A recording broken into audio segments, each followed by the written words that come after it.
Seja muito bem-vindo a mais um estudo da Palavra de Deus. Hoje o assunto é milênio. Eu quero convidar você nesse instante a fechar os seus olhos. Vamos falar com o nosso Deus. Ó Pai, agradecidos estamos, porque mais uma vez estamos aqui nos colocando à sua disposição.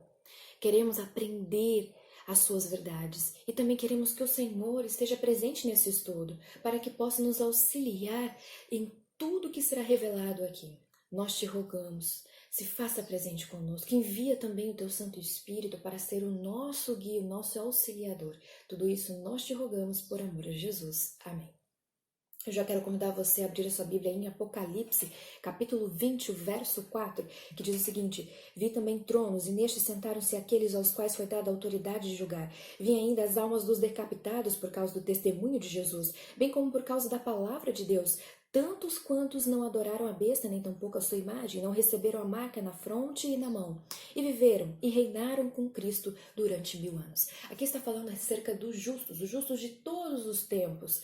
E os justos que tinham também morrido, que ressuscitaram na primeira ressurreição, quando Jesus voltou nas nuvens dos céus. Essas pessoas estarão com Cristo, julgando cada caso no céu. Poderão ver por que as pessoas não foram salvas.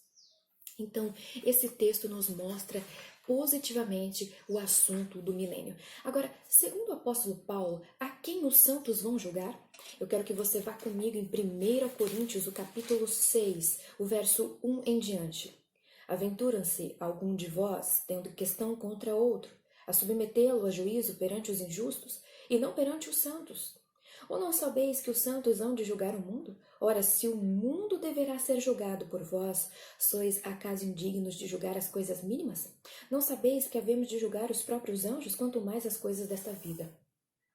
Aqui Deus está relatando que os santos de Deus, os justos, aqueles que foram levados para o céu, que foram salvos na segunda vinda de Cristo, eles poderão julgar o caso daqueles que não ressuscitaram e daqueles que não foram levados ao céu. Os ímpios, Satanás, os anjos maus, todos serão ali julgados, visto ali no céu os seus casos, porque eles não estão ali. Ali os santos verão então que eles tiveram todas as oportunidades, todas as chances de se arrependerem, de fazerem a escolha correta, mas infelizmente eles não aceitaram. Sobre qual profecia Paulo baseou a sua declaração? Eu quero que você vá comigo agora ao livro de Daniel. Livro de Daniel, capítulo 7. Ali Deus nos revela mais a respeito do assunto do milênio. Olha só o que diz aqui, Daniel, capítulo 7. Nós vamos ler aqui o verso 21 e 22. Diz o seguinte: Eu olhava, e eis que este chifre fazia guerra contra os santos e prevalecia contra eles. Até que veio o ancião de dias e fez justiça aos santos do Altíssimo, e veio o tempo em que os santos possuíram o reino. Então nós vimos aqui que tinha um reino, alguém que estava guerreando contra os santos de Deus. E esse alguém, ele estava possuído por quem? Pelo inimigo de Deus, pelo diabo. E o que aconteceu? Os santos de Deus prevaleceram e eles possuíram o reino, ou seja, eles foram para o céu, levados para o céu. Agora, outro detalhe interessante: quantas ressurreições então haverá? Se apenas os justos ressuscitarão ali na volta de Jesus, ou seja, essa é a primeira ressurreição, a ressurreição dos justos. Vamos ver? Eu quero convidar você agora a abrir a Bíblia em João, livro de João. João capítulo 5, o verso 28 e 29. Não vos maravilheis disto, porque vem a hora em que todos os que se acham nos túmulos ouvirão a voz e sairão, os que tiverem feito bem para a ressurreição da vida e os que tiverem praticado o mal para a ressurreição do juízo. E eu quero ainda que você veja comigo Daniel 12, vamos voltar ao livro de Daniel. Daniel 12, o verso 2 diz: Muitos dos que dormem no pó da terra ressuscitarão, uns para a vida eterna e outros para a vergonha e horror eterno. Então nós temos aqui uma primeira e uma segunda ressurreição. Uns para o quê? Uns para o bem, para a ressurreição da vida, e outros para o juízo, ou seja, para a vergonha eterna. Que classe somente participa da primeira ressurreição? Vamos em Apocalipse, capítulo 20, o verso 6 agora. Bem-aventurado e santo é aquele que tem parte na primeira ressurreição. Sobre esses, a segunda morte não têm autoridade. Pelo contrário, serão sacerdotes de Deus e de Cristo e reinarão com ele os 1000 anos. Os justos, tanto os justos vivos quanto os justos mortos, irão para o céu. E aqui está falando que bem-aventurado é aquele que estiver morto e for justo, ressuscitar na primeira ressurreição, porque eles poderão ir ao céu e viver com Cristo 1000 anos. Agora, eu quero convidar você a ver um outro detalhe. Quando Cristo vier, o que ele fará com os santos? João 14, verso 3. Vamos ler juntos. Um verso muito conhecido, mas vamos ler aqui o verso 3 deste capítulo. Diz o seguinte: E quando eu for e vos preparar lugar, voltarei e vos receberei para mim mesmo, para que onde eu estou estejais vós também. Ou seja, aqui Cristo quer que os justos vivam com ele, estejam com ele. Agora, em visão, onde João viu os santos, vamos lá em Apocalipse, vamos voltar ao livro de Apocalipse, agora o capítulo 7, o verso 9. Diz o seguinte: Depois dessas coisas vi, e eis grande multidão que ninguém podia enumerar, de todas as nações, tribos, povos e línguas, em pé, diante do trono e diante do Cordeiro, vestidos de vestiduras brancas, com palmas nas mãos. Esses são salvos de Deus. Veja que interessante. Esse texto nos mostra claramente que os justos são todos levados para o céu logo após a primeira ressurreição.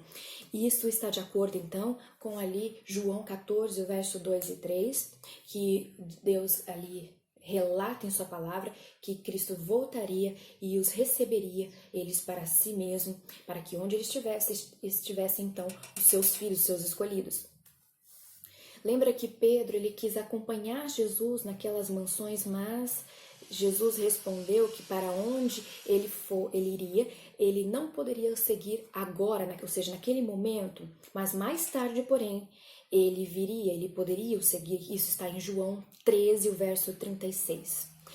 E isso esclarece que quando Cristo voltar à terra para receber o seu povo, ele levará este povo para a casa de seu Pai, que é no céu. O que acontecerá com os ímpios vivos quando Cristo vier? Vamos em Lucas agora, Lucas 17. Quero que você veja juntamente comigo, vamos comprovar na palavra de Deus todos esses detalhes. É Lucas 17, o verso 26 ao 30. Olha o que diz. Assim como foi nos dias de Noé, também será nos dias do Filho do Homem. Comiam, bebiam, casavam, davam-se em casamento, até o dia em que Noé entrou na arca e veio o dilúvio e destruiu a todos. O mesmo aconteceu nos dias de Ló. Comiam, bebiam, compravam, vendiam, plantavam e edificavam. Mas nos dias em que Ló saiu de Sodoma, choveu do céu fogo e enxofre e destruiu a todos. Assim será no dia em que o Filho do Homem se manifestar. Ou seja, as pessoas vão estar na sua vida normal, como se nada fosse acontecer, como se não estivesse esperando alguém, como nos dias que veio o dilúvio, porque o dilúvio também foi um juízo de Deus, e como nos dias de Sodoma e Gomorra, quando Deus tinha ali dado todos os alertas para aquela cidade, todos os alertas para a família de Ló, e eles então desrespeitam esse alerta e vem fogo e enxofre e destrói aquela cidade. Então, nós vemos aqui um alerta de Deus. O que o apóstolo Paulo diz a esse respeito? Vamos em 1 Tessalonicenses, o capítulo 5 e o verso 3. Olha o que nos diz. Quando andarem dizendo paz e segurança, eis que lhes sobrevirá repentina destruição, como vêm as dores do parto, aqui está para dar à luz, e de nenhum modo escaparão. É assim que o Senhor Jesus virá. Agora, Jeremias, quero que você leia comigo Jeremias, o capítulo 25. Jeremias 25, o verso 30 ao 33. Olha o que diz. Olha só, tu, pois, lhe profetizarás todas essas palavras, ele dirá, o Senhor lá do alto rugirá, e da sua santa morada fará ouvir a sua voz, rugirá fortemente contra a sua malhada, com brados contra todos os moradores da terra, como oeia dos que pisavam as uvas. Chegará o estrondo até a extremidade da terra, porque o Senhor tem contenda com as nações. entrará em juízo com toda a carne, os perversos entregará a espada, diz o Senhor. Assim diz o Senhor dos Exércitos, eis que o mal passa de nação para nação, e grande tormenta se levanta dos confins da terra. Os que o Senhor entregar à morte naquele dia se estenderão de uma a outra extremidade da terra, não serão pranteados, nem recolhidos, nem sepultados, serão como esterco sobre a face da terra. Ou seja, os ímpios, aqueles que continuam em seus pecados, em seus erros, que não aceitam a Jesus como seu Salvador, que não acreditam que Ele vai voltar, essas pessoas não terão nem como ser ali enterradas, elas ficarão mortas por sobre a terra, do jeito que morreram ficarão. E ninguém vai poder prantear por eles, ninguém vai poder socorrê-los. Por quê? Porque eles são ímpios e o Senhor tem dado o seu alerta e eles não ouviram. Que descrição o profeta Jeremias faz da terra durante esse tempo? Vamos agora em Jeremias 4, verso 23 a 26. Diz o seguinte: olhei para a terra e ela sem forma e vazia. Nossa, a terra agora vai ficar como na criação, como antes da criação, sem forma e vazia. Mas para os céus e não tinham luz. Olhei para os montes e eis que tremiam e todos os outeiros estremeciam. Olhei e eis que não havia homem nenhum e todas as aves do céu haviam fugido. Olhei ainda e eis que a terra fértil era um deserto e todas as suas cidades estavam derribadas diante do Senhor, do furor da sua ira. Agora, outro ponto interessante, Isaías 24, verso 1, eu quero que você leia comigo. E eis que o Senhor vai devastar e desolar a terra, vai transformar a sua superfície e dispersar os moradores. Olha, que coisa terrível acontecerá. Por isso que nós devemos estar nos apegando a Deus, escolhendo viver ao seu lado. O que Isaías diz que acontecerá aos ímpios nessa ocasião? Quero que você leia aqui nesse mesmo capítulo 24 de Isaías, agora os versículos 21 e 22. Naquele dia o Senhor castigará no céu as hostes celestes, os reis da terra na terra. Serão ajuntados como presos em masmorra e encerrados num cárcere e castigados depois de muitos dias. Que coisa terrível que acontecerá. Por quanto tempo Satanás ficará preso na terra? Apocalipse 20, do verso 1 a 3, vamos juntamente ler. Então vi descer do céu um anjo, tinha na mão a chave do abismo e uma grande corrente. Ele segurou o dragão, a antiga serpente, que é o diabo, Satanás, e o prendeu por 1000 anos. Lançou no abismo, fechou e pôs selo sobre ele, para que não mais enganasse as nações até que se completassem os 1000 anos. Depois disso, é necessário que ele seja solto por pouco tempo. Nós vemos aqui que Satanás, ele vai ficar desolado na terra, a terra estará deserta, destruída, sem forma, como nós vimos ali em Jeremias, sem forma, vazia, e não terá nenhuma pessoa viva, nada. Essa é a prisão de Satanás, não significa que ele vai ficar preso realmente a uma corrente, mas essa corrente simboliza que ele estará aqui sem tentar alguém. É um simbolismo que Deus coloca aqui, e ele estará preso por 1000 anos. Esses 1000 anos é justamente os 1000 anos que os justos passarão no céu. Lembra disso? Agora, um outro detalhe. A terra estará num abismo. Como eu falei, como no início da criação, lá antes de Deus criar aqui a terra, em Gênesis 1, 2, lembra? Aqui era um deserto caótico, desolado, desabitado, tenebroso, né? Sem luz, sem nada. Então, aqui estará o inimigo de Deus, preso sem tentar ninguém, passando por cima do que das ossadas de ímpios, de cidades destruídas, de destroços e ruínas de todo mundo. Então, Satanás, ele vai ter aqui a oportunidade de ver os resultados, todos os resultados da sua rebelião contra Deus. Os justos mortos serão ressuscitados por ocasião da segunda vinda de Cristo. Quando serão ressuscitados, então, os ímpios mortos? Vamos agora ver aqui Apocalipse 20, verso 5. O restante dos mortos não reviveram até que se completasse os 1000 anos. Esta é a primeira ressurreição. A primeira ressurreição é a dos justos.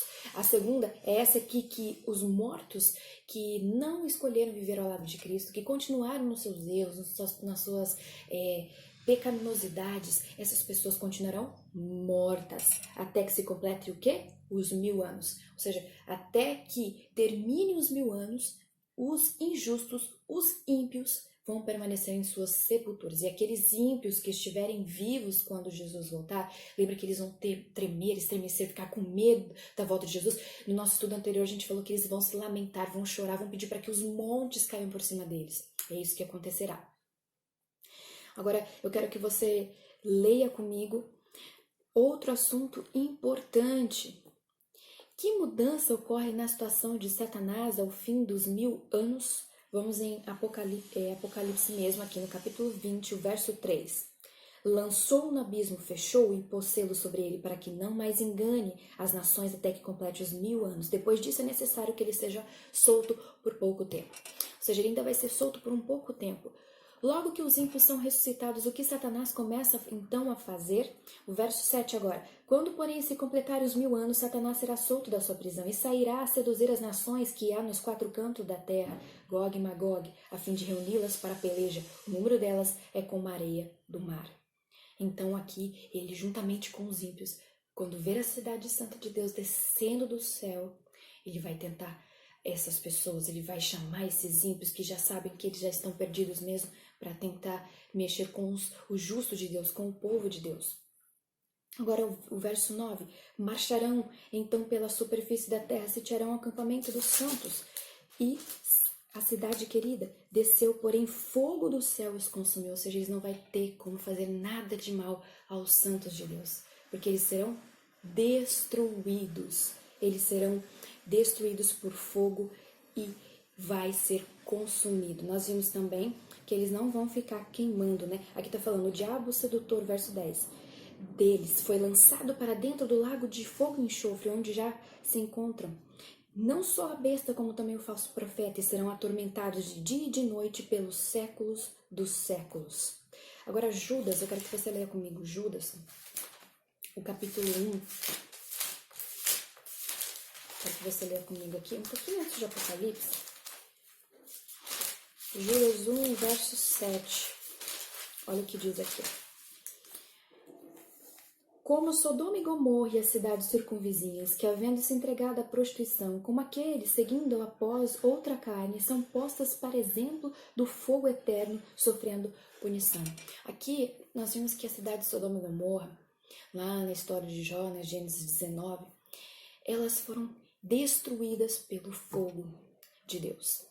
Aqui está falando de um fogo eterno, mas nós estamos vendo Sodoma e Gomorra queimando até hoje? Não.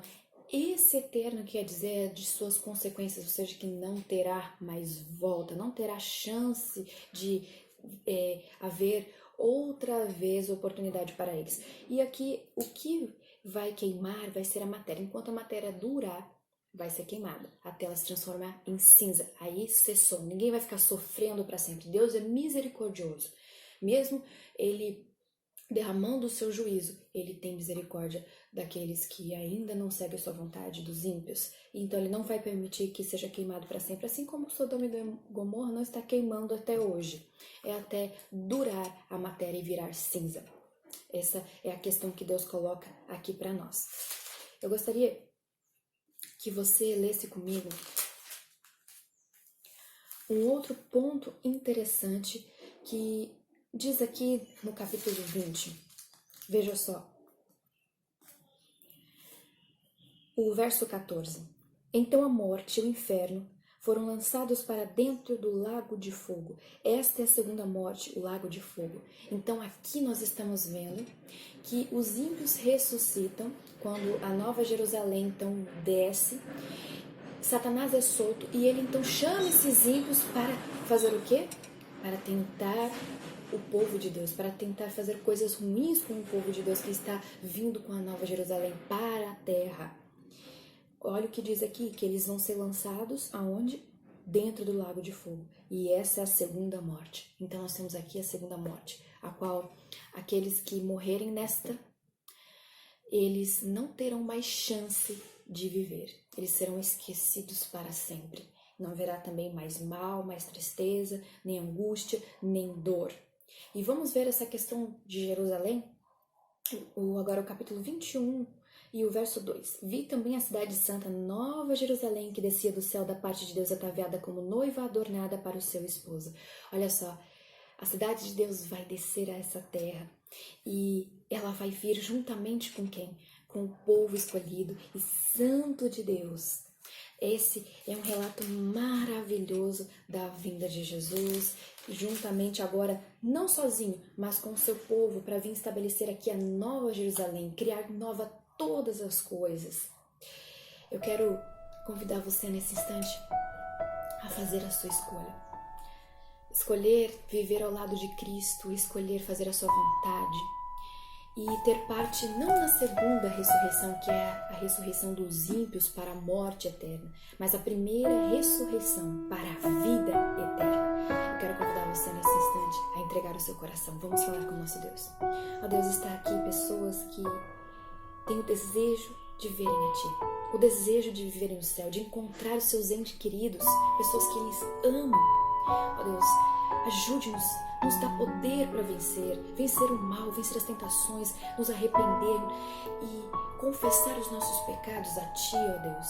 Que nós possamos nos entregar verdadeiramente de coração, nos arrepender dos nossos atos, para que possamos ver o Teu poder, a Tua glória, porque diz que os ímpios não suportarão ver o Teu poder e Tua glória. Eles vão pedir para os montes caírem sobre eles. Eles vão pedir para serem destruídos, porque não suportarão ver a Ti. E eles também saberão que tiveram todas as chances, todas as oportunidades. Nós não queremos ser esses, ó Pai. Nós queremos ser os justos, que serão levados como trigo para o céu. Aquela semente escolhida por Deus, plantada para a vitória. Nós queremos ser estes, ó Deus. Nós Te rogamos, nos dê a força necessária para vencer o mal. Tudo isso nós Te pedimos, não porque merecemos, mas porque acreditamos na Sua misericórdia, no Seu amor, no Seu poder. E tudo isso Te rogamos por amor ao grande Pai, ao grande Cristo Jesus que veio morrer por nós e pelo trabalho do Espírito Santo em nossas vidas. Amém. Eu espero você até o próximo estudo. Até lá!